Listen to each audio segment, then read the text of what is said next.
حضرت ابو ہریرہ رضی اللہ عنہ بیان کرتے ہیں، رسول اللہ صلی اللہ علیہ وآلہ وسلم نے فرمایا، کیا تم میں سے کوئی پسند کرتا ہے کہ جب وہ اپنے گھر جائے تو وہاں 3 بڑی موٹی تازی حاملہ اونٹنیاں پائے؟ ہم نے عرض کی، جی ہاں۔ آپ صلی اللہ علیہ وآلہ وسلم نے فرمایا، تم میں سے کوئی شخص اپنی نماز میں 3 آیات پڑھتا ہے تو وہ 3 آیات اس کے لیے 3 موٹی تازی حاملہ اونٹنیوں سے بہتر ہیں۔ رواہ مسلم، مشکوٰۃ المصابیح، حدیث نمبر 2111۔ حضرت عائشہ رضی اللہ عنہا بیان کرتی ہیں، رسول اللہ صلی اللہ علیہ وآلہ وسلم نے فرمایا، جو شخص قرآن مجید کو مہارت کے ساتھ پڑھتا ہے وہ اطاعت گزار اور معزز لکھنے والے فرشتوں کے ساتھ ہوتا ہے، اور جو شخص قرآن اٹک اٹک کر پڑھتا ہے اور اسے پڑھنے میں مشقت ہوتی ہے تو اس کے لیے دوہرا اجر ہوگا۔ متفق علیہ۔ مشکوٰۃ المصابیح، حدیث نمبر 2112۔ مہارت مطلب تلفظ اور زیر زبر کی ادائیگی صحیح طریقے سے کرنا، خوبصورت آواز کے ساتھ تلاوت کرنا،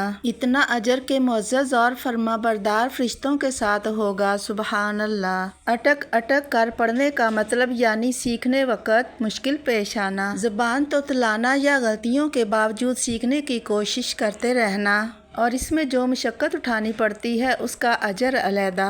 اللہ تعالیٰ کوشش کرنے والوں کی محنت کو ضائع نہیں کرتا بلکہ انہیں 2 اجر عطا فرماتا ہے۔ اللہ تعالیٰ ہمیں روزانہ قرآن پاک کی تلاوت کرنے کی توفیق عطا فرمائے، آمین، اور عمل کرنے کی ہمت عطا فرمائے، آمین۔